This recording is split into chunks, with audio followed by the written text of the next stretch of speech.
Happy New Year and welcome to the Bristol Music Show.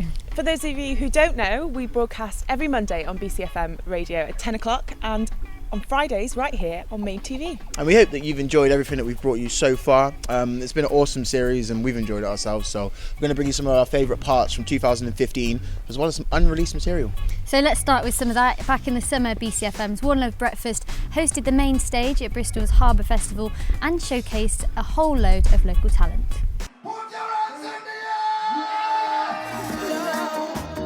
Love is all I ever want. Love is all I ever need. Love is like a blessing from above. Spread your arms, let me share some love. Love is all I ever want. Love is all I ever need. Love is like a blessing from above. Spread your arms, let me share some love. Tell us a bit about what you've been doing. Well, what we've done, we've joined up basically for the whole weekend, so from Friday all the way through to Sunday night. We're doing joint broadcasts. Tell us a bit about the showcase. How was it? Was it hard to pick? 4 acts, wasn't it, that you picked in the end? It was really difficult. We had so many in and it was so hard to choose. Bristol's got such amazing talent, it really has. So they were on the stage in front of about 10,000 people today. Amazing. I've never been to such a perform in front of this amount of people, and for them to be so receptive of something they've never heard before, and just to cheer you on was incredible. So it was a good experience. I work full time, partly working on the dream out of work hours. Hopefully that will be roles reversed and I'll be doing more music full time soon. It was absolutely incredible. Just standing on stage and sort of taking everyone in, it's amazing, it really was. I've never played to anywhere near that many people before, so it's just unbelievable feeling. I think there's so much opportunity. You know, every single night there's open mic. There's just tons of opportunity to get out there. If you want it, you can get it. I think Bristol is one of the most supportive cities. Like, all the promoters are really supportive, and just the fact that we have a festival like this for free is amazing, really. Big man artist BD, I've seen his brother on the circuit for a very long time now. So we got you out here. How do you feel about today, man? Bro, so sick, so sick. It's good to see everybody out there. There's thousands of people out here, man. It's wicked. I've never seen so many people in Harborside Festival. I think everyone's got a festival bug at the minute, so. And plus, obviously, we got the whole talent coming up here, so I think everyone's just drawn into this. Calais, I'm signing off the Bristol Homegrown Show. Big shout out to everybody out there that made it down. Stay locked in, we're going live from the Harborside Festival. Back in November, Ruth Royall performed 2 brand new tracks at the Folk House for the Bristol Music Show. Here's a previously unaired chat from the day, followed by her full uncut performance of Catch Me As I Fall. Now here at the Folk House, where Ruth, you have performed a live session for us. You've got quite a good connection with this place, haven't you? I do indeed, yes. I've had things to do with the Folk House since I lived in Bristol, actually.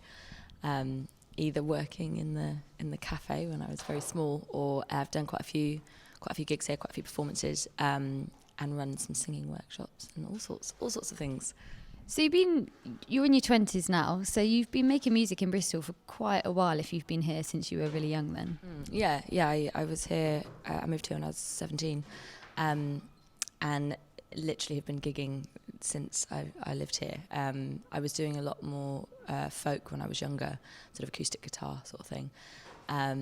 And so I did quite a lot of shows here because they love that sort of stuff. And then as I've got older, I'm so fond of it that I put on some quite big shows of my own band. So yeah, it's really good. It's nice. So your music's changed a little bit since you were younger. I guess you make soul kind of R&B style stuff now. Yeah, absolutely. It's developed, I think, as most artists do. I've always predominantly been a songwriter, and that's the main thing that I would call myself. But as I've developed and listened to music and progressed, I think I've just been really drawn into that sort of R&B soul sound, and just the way that the melodies sit together and the vocals and just everything. That's where I've wanted to be. I just want to focus on the session for a second because we asked you to do something a little bit different, quite stripped back, just you and your pianist. And it was amazing watching you do it because you were kind of learning as you went a little bit during the session. No, but it was really great because you wrote the piano, but then you gave it to your pianist to put together for you, and somehow it just worked really well. Yeah, I mean, he's incredible. That's why it worked so well. Yeah, I had Paul Quinn playing keys for me, who I've worked with now 4 years on and off, just sort of as I've grown, and it's lovely to perform with him. So yeah, I write out these sort of basic chords, and I have this sound in my head that I know how I want it to sound, and I think he seems to speak my language, because I can just go, no, a little bit more, kind of like, just like do, yeah, just like, yeah, like that. I have no idea what she's on about, but we'll have a go.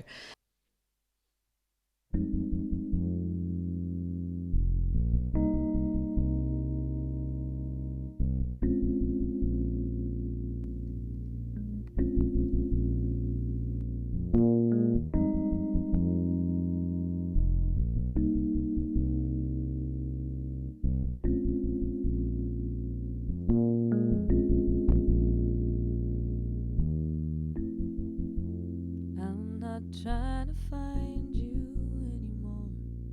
I just can't keep you safe from it all.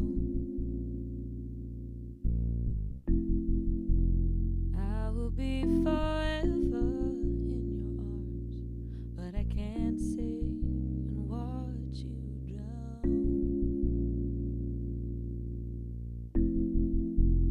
I'm not saying I don't. It hurts me more than anything that's happened in my life. All I feel is so much love for you. I wish that you did too. I hope you'll find what you really want, and I hope it makes you happy.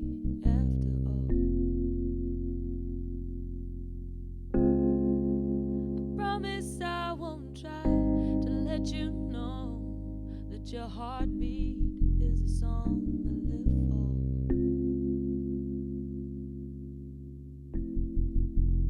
I feel such a long, long way from you. It's strange to think that you're the closest thing I ever knew. Maybe it's just time you're looking for, but I can't help but wonder if we're ever getting home. I hope you'll find what you really want, and I hope it makes you happy after all. I promise I won't try to let you know that your heartbeat is a song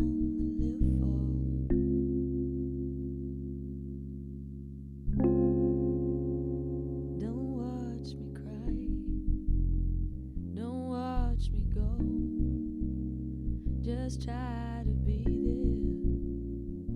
there as I fall.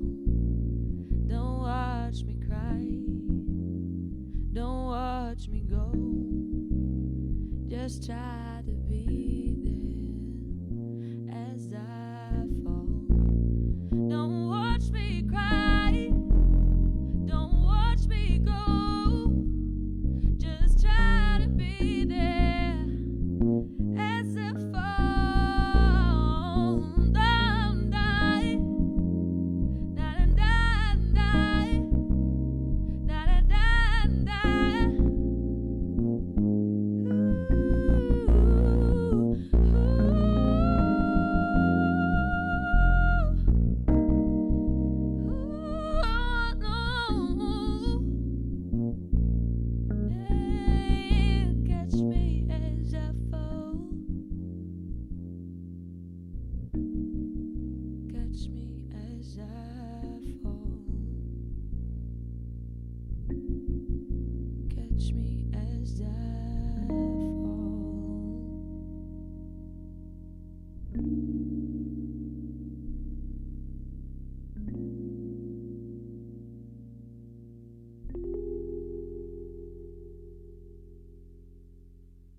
In episode 3 of the Bristol Music Show, our very own rock and metal representative Ash sat down with members of Bristol acts Jupiter's Carnival, Mind Factory and Gonga to discuss their thoughts on the rock and metal scene in Bristol. Here's an extended look at their roundtable discussion, followed by a full uncut performance by Jupiter's Carnival of their new single, The Sun Still Shines.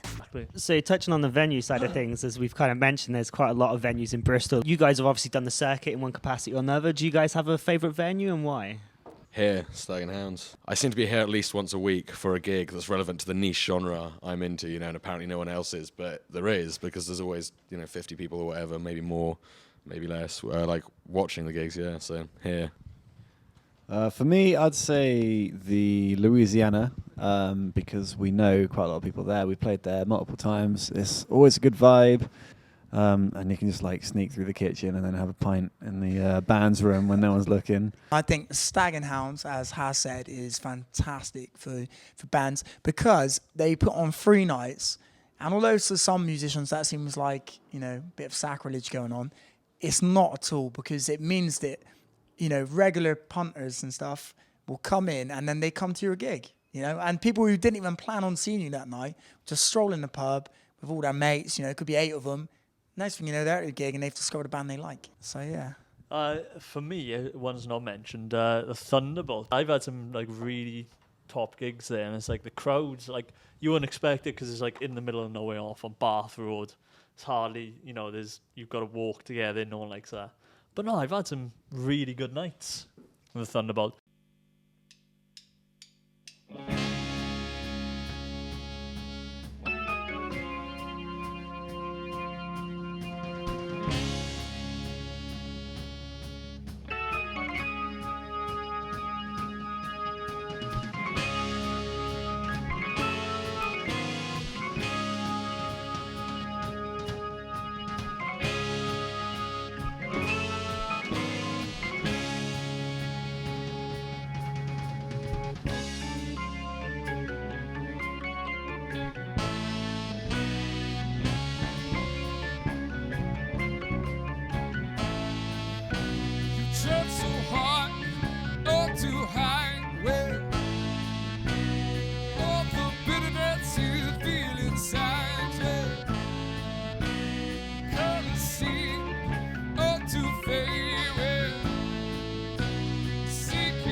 Throughout the year, we've been on hand to capture some of the best musical events happening in the city, from the Natural's first ever album launch to the rebranding of Dutty to That Thing. Let's take a look at some of the highlights. We did a mix of kind of sitting down and making a big list of the people that we thought would do something amazing in there. And then we kind of opened the doors and asked the people of Bristol to put themselves forward. And we had a phenomenal response to the open call. And our rule in then selecting those people to be part of the project was to say yes to as many of them as possible.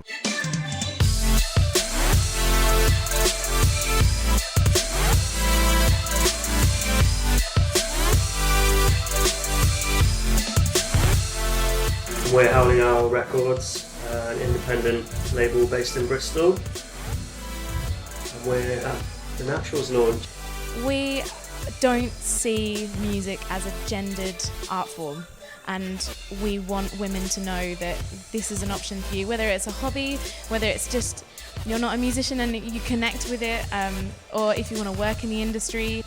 Gonga are the Bristol ambassadors, I think of. Gonga and the Heads, certainly as far as I look at it, are like legends of the, they're amazing bands, I think if they'd both been in the right time at the right place, they probably would have been a lot more known than they are, but everyone into this music in Bristol, they're the superstars of the scene, How have you stuck around with it for so long? What do you like about Open Mic? Well, I just love Bristol as a place. The music's fantastic, and the people that are in the scene is like a really big family. I really like it. I love this song. I'm not going to sing it because that would be embarrassing. That thing, that thing, that thing.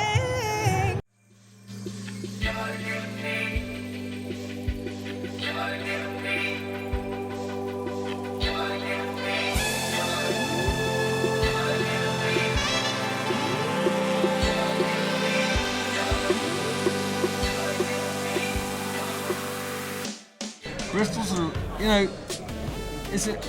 it's not an old scene, but it's a really caring scene. It's welcoming, definitely. Yeah. I can vouch for that. And the people that come to the music shows here, that come to the gigs here, they really mean it. They really care about it, and it's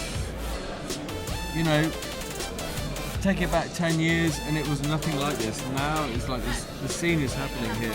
I'm really impressed. Bristol's made a good. The people around Bristol have made the heavy music scene something to be excited about. And I think that was the experience with every musician that we met, when they played songs. Either they would play songs from home that weren't their own compositions, or if they were composing their own music, without a doubt it was about home or the experience of migration. Yeah, the album's out now on Howling Owl Records, and I never want to do anything like it again.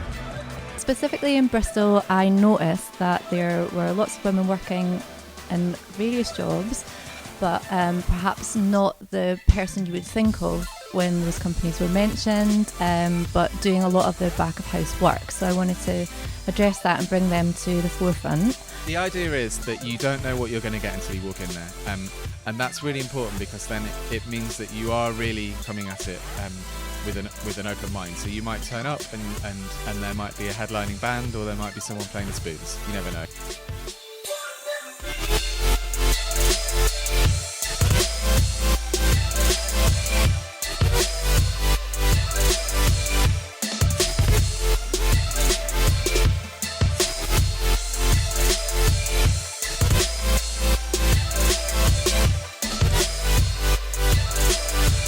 like I say, just go there, go to Calais, and make connections and